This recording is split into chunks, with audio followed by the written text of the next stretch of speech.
ഇന്ന് നമ്മൾ ഒരു വ്യത്യസ്തമായ ഒരു കഥ പറയാം.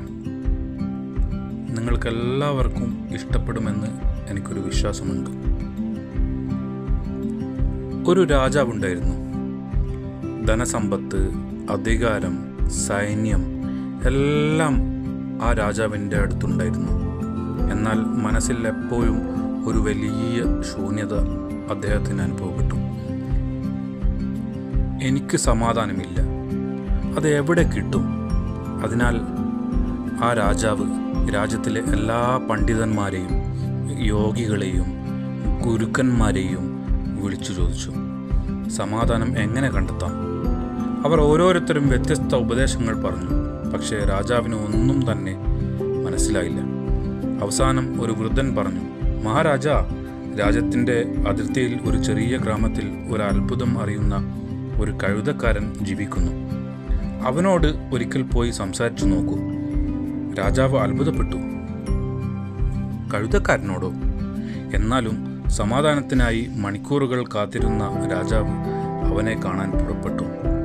ഗ്രാമത്തിൽ എത്തിയപ്പോൾ കഴുതക്കാരൻ പുല്ല് നിറച്ച ഒരു ചാക്ക് ചുമന്ന് നടക്കുകയായിരുന്നു. രാജാവ് ചോദിച്ചു, ഞാൻ രാജാവാണ്, എനിക്ക് സമാധാനം വേണം. ആളുകൾ പറഞ്ഞു, നീ അതിൻ്റെ രഹസ്യം അറിയുന്നവനാണെന്ന്. കഴുതക്കാരൻ ചിരിച്ചു, മഹാരാജാവേ, ഞാൻ ഒരു സാധാരണ മനുഷ്യൻ മാത്രമാണ്.